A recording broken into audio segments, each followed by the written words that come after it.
kasih Tuhan buat penyertaan-Mu Tuhan Yesus.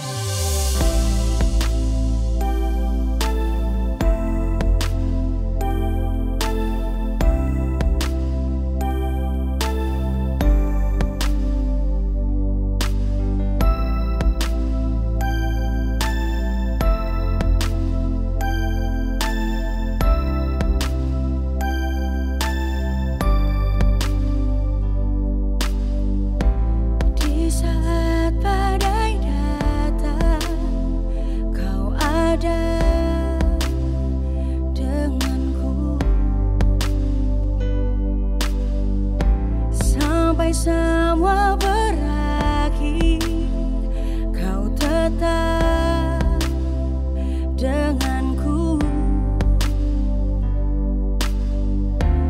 Dalam kelemahanku, kuasa-Mu sempurna. Tiada pernah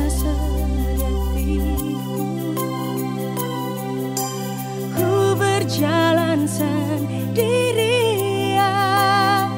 penyertaan-Mu, perkenanan-Mu selalu nyata dalam hidupku.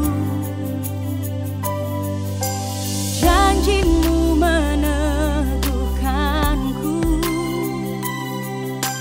kekuatan di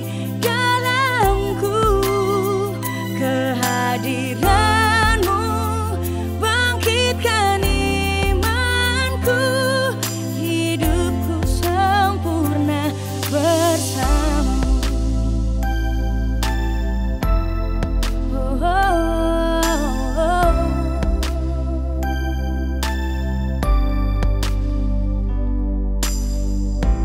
Dalam keraguanku, Kau takkan menyerah sampai semua terungkap. Kau takkan berubah. Dalam kelemahanku, kuasa-Mu sempurna. Tiada pernah sedetikku ku berjalan sendirian, penyertaan-Mu, perkenanan-Mu selalu nyata dalam hidupku. Janji-Mu meneguhkanku, kekuatan di dalamku, kehadiran-Mu bangkitkan imanku, hidupku sempurna bersama-Mu, sempurna bersama-Mu. Yesus, Kau setia. Oh, oh, oh.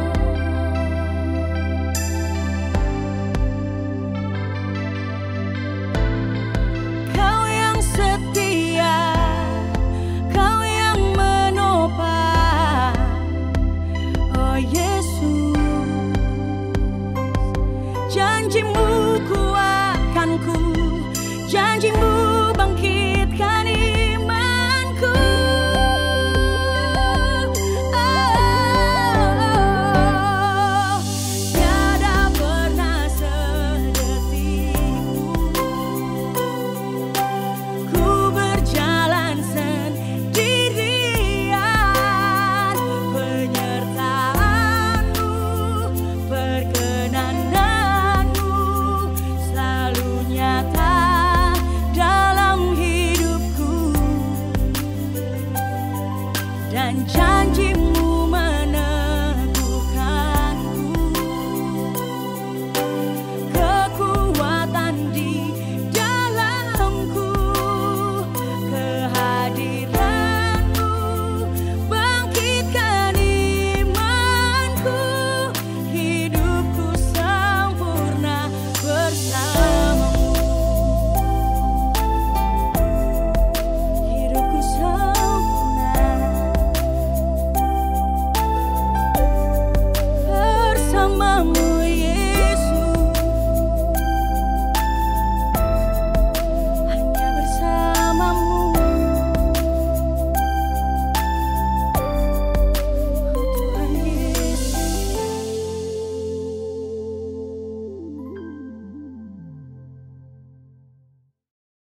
Shalom, warga kerajaan. Wah, Tuhan mengasihi semua saudara. Dan hari-hari yang luar biasa dengan tema yang luar biasa, Pursuing Holiness. Dan itu hal yang sangat Tuhan rindukan. Saya bacakan dulu dasar ayatnya. Dibilang begini, barang siapa, dari Wahyu 22 ayat 11. Barang siapa yang berbuat jahat, biarlah ia terus berbuat jahat. Barang siapa yang cemar, biarlah ia terus cemar. Dan barang siapa yang benar, biarlah ia terus berbuat kebenaran. Barang siapa yang kudus, biarlah ia terus menguduskan dirinya. Nah, ayat 12 yang bagus. Sesungguhnya aku datang segera, dan aku membawa upahku untuk membalaskan kepada setiap orang menurut perbuatannya. Jadi warga kerajaan, kita perlu dengar berita ini. Ya, sebelum Yesus datang kedua kali, ini beritanya. Bahwa Tuhan mau supaya akan datang waktunya orang akan semakin jahat, itu dibilang dalam kitab 2 Timotius. Tapi yang Tuhan mau buat kita, biarlah orang yang kudus semakin berbuat kekudusan. Kenapa? Karena tanpa kekudusan, itu prinsipnya Ibrani 12:14, ya, seorang tidak dapat melihat Tuhan. Satu kesaksian yang saya lihat, waktu saya jauh dari Tuhan, saya tidak lihat pimpinan Tuhan, saya tidak lihat berkat Tuhan, saya tidak lihat sukacita Tuhan. Bahkan hidupnya jadi ngawur. Dan apa yang terjadi? Banyak hal yang saya gagal, tidak menikmati berkat Tuhan. Nah, satu kali waktu Tuhan panggil saya kembali kepada Tuhan, saya rasa betul bahwa saya harus tinggalkan hidup lama saya. Kenapa? Waktu itu saya diundang maju ke depan waktu bertobat. Disebutkan 1 Yohanes 1:9. Jikalau kamu mengaku dosamu, Allah itu setia dan adil. Dia akan ampuni kamu dan sucikan kamu. Nah, saat itu saya bilang, Tuhan, dosaku banyak. Banyak sekali, tidak terhitung, saya bilang. Tiba-tiba waktu saya bilang seperti itu, saya bilang, Tuhan, ampuni saya. Dan dia basahi hati saya kayak disemprot sama branwir. Boom! Basah, dingin, saya jatuh di lantai. Dan waktu saya jatuh di lantai di situ, saya rasa sukacita yang luar biasa. Nah, di situ saya boleh rasa, oh, kalau saya benar, saya kudus, saya nikmati kerajaan sorga. Kalau saya kudus, saya menikmati hadirat Tuhan. Itu yang saya rasa. Jadi saya ingin share ini, bagikan sama saudara, hal yang sama. Jadi ada hal-hal yang Tuhan izinkan supaya kita berjalan dalam kebenaran, supaya kita melihat Tuhan. Nah, yang saya lihat waktu itu, setelah saya kembali ke Tuhan, saya mencari Tuhan, timbul satu pengertian yang luar biasa. Bagaimana supaya saya bisa ada di kehidupan yang benar itu. Nah, prinsipnya sama, nggak taunya. Yaitu apa? Dalam Mazmur 1 dikatakan di sana, nanti saya baca sendiri. Mazmur 1 ayat yang pertama dan kedua. Saya lihat ayat ini, saya bilang, wow, berbahagialah orang yang tidak berjalan menurut nasihat orang fasik. Terus apa? Yang nggak berdiri di jalan orang berdosa, nggak duduk dalam kumpulan pencemooh. Ayat 2-nya, tetapi, ini garis bawahi, yang kesukaannya ialah Taurat Tuhan. Apa? Dan merenungkan Taurat itu siang malam. Aduh, luar biasa. Jadi waktu saya mulai tangkap ini, saya mesti keluar dari tempat duduk saya yang salah ini. Saya harus pindah dari alamat saya yang salah ini.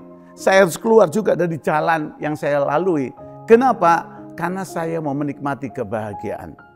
Ya, semuanya orang ingin bahagia. Tapi salah satu kuncinya, kalau kita kembali kepada Tuhan, kalau kita mau berjalan dalam kebenaran, maka ayat 2, tetapi kesukaannya ialah Taurat Tuhan, dan yang renungkan Taurat itu siang malam. Saya lihat posisinya pada ayat 3. Dibilang apa? Ia seperti pohon yang ditanam di tepi aliran air. Artinya apa kalau di sini? Berarti dia tetap segar, luar biasa. Yang menghasilkan buahnya pada musimnya. Artinya apa? Dia bisa berbuah tepat pada waktunya. Gitu. Nggak usah dikerjakan macam-macam. Itu saja yang dilakukan, berbuah. Dan yang tidak layu daunnya, apa saja, garis bawahi. Apa saja itu, ya apa saja. Pekerjaan saudara, bisnis saudara, bahkan pelayanan saudara dibuat berhasil. Iya. Jadi tidak ada kamus gagal, nggak ada. Buat orang percaya, gagal itu sebenarnya hanya sesuatu waktu yang tertunda. artinya sukses yang tertunda. Bagi orang percaya selalu ada kata berhasil. Saya berharap warga kerajaan menikmati janji Tuhan di hari-hari terakhir di mana semua orang lagi susah, keadaan ekonomi akan terus memburuk karena Alkitab sudah bilang ya bahwa ada hari-hari terakhir ini ada masa susah. Nah, kalau masa susah tidak mungkin kita dihindarkan. Hanya hal yang bisa membuat kita mampu yaitu kalau kita bersama Tuhan. Bahkan di tengah susah itu kita lihat mujizat. Satu contoh. Jadi waktu saya ada di Belanda, waktu itu saya rasa karena memulai sesuatu yang baru dan tidak ada yang support, saya datang karena disuruh Tuhan ke Belanda. Bayangkan bawa duitnya rupiah, dikira souvenir, nggak ada artinya sama sekali. Dan waktu itu istri saya dalam kondisi hamil. Kami hanya makan, boleh dibilang hal-hal yang sederhana sekali, ya. Bahkan saya nggak suka mayones. Dulu kalau mambu mayones mual saya. Tapi gara itu saya jadi cinta. Gara-gara itu juga cinta bangsanya. Nah, waktu saya susah, nggak ada duit, saya lihat istri saya di tempat tidur. Kami cuma tinggal di kamar 3x4, so. Kayak pas foto. 3x4 istri saya tidur situ, kasurnya satu. Jadi kalau istri saya melumah bahasa Jawa, saya miring. Gitu terus gantian. Tiba-tiba dalam hati siang itu saya bilang, Tuhan, saya pengen lo makan Kentucky. Sampai beli Kentucky aja dulu itu nggak bisa. Itu tahun 93 awal. Saudaraku, waktu itu saya berdoa. Karena kesukaan istri saya dulu Kentucky. Ya, waktu saya saksi seperti ini, banyak orang kirim Kentucky. Jadi please nggak usah kirim Kentucky. Karena sudah tahu istri saya suka itu. Ya. Nah, yang saya mau bilang sama saudara, yang luar biasa, tiba-tiba baru ngomong, belum ada 10 menit, belum ada.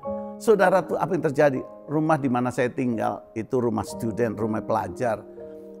Dan apa yang terjadi? Di bel saya bangun, saya datang ke pintu, saya buka pintu. Ada satu teman sahabat, ya, dia bawa Kentucky, satu basket. Dia bilang gini, maaf ya Pak, aku cuma mampir. Karena dibilangin sama adik saya bahwa Ibu Vivi suka Kentucky. Terus dikasih satu basket, gede banget. Saya neteskan air mata, terus ditanya, ada apa Pak? Oh nggak ada apa-apa, saya mau bilang terima kasih saja, Tuhan memberkati. Terus orang, oke Pak, saya cepat pergi, oke. Saya masuk, saya taruh Kentucky itu di samping istri saya. Waktu saya bangunkan dia, saya bilang, sayang, ada kesukaanmu. Dia lihat, oh Kentucky, dari mana?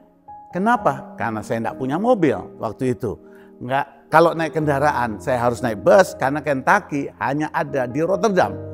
Dari Delft itu butuh waktu. Saya harus naik bus ke stasiun, naik kereta api, naik tram di Rotterdam, baru sampai. Saudara lihat Allah sediakan. Sampai nangis. Belum kita, kalau saya sendiri mau ke Kentucky kan perlu waktu. Ini baru doa, belum sampai 10 menit. Kentucky udah datang.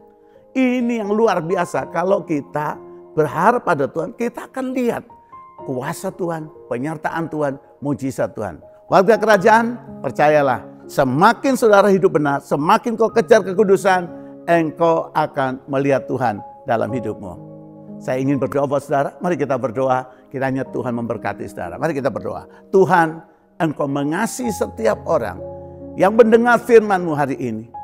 Dan engkau meneguhkan mereka, buat mereka berjuang, berusaha untuk mendekat engkau. Karena engkau sudah buka jalan, bahkan engkau yang memberikan firman, mari kepadaku kamu yang berbeban berat, aku akan beri kelegaan kepadamu. Tuhan, engkau mau kami bahagia. Dan kami tahu kunci bahagia, mendekat dengan engkau. Kami tahu bagaimana mendekat, yaitu kami terima firman-Mu dan kami lakukan untuk hidup sesuai firman. Meninggalkan yang jahat dan mengejar kekudusan. Berkati seluruh umat-Mu dalam nama Tuhan Yesus Kristus. Amin. Tuhan memberkati seluruh warga kerajaan.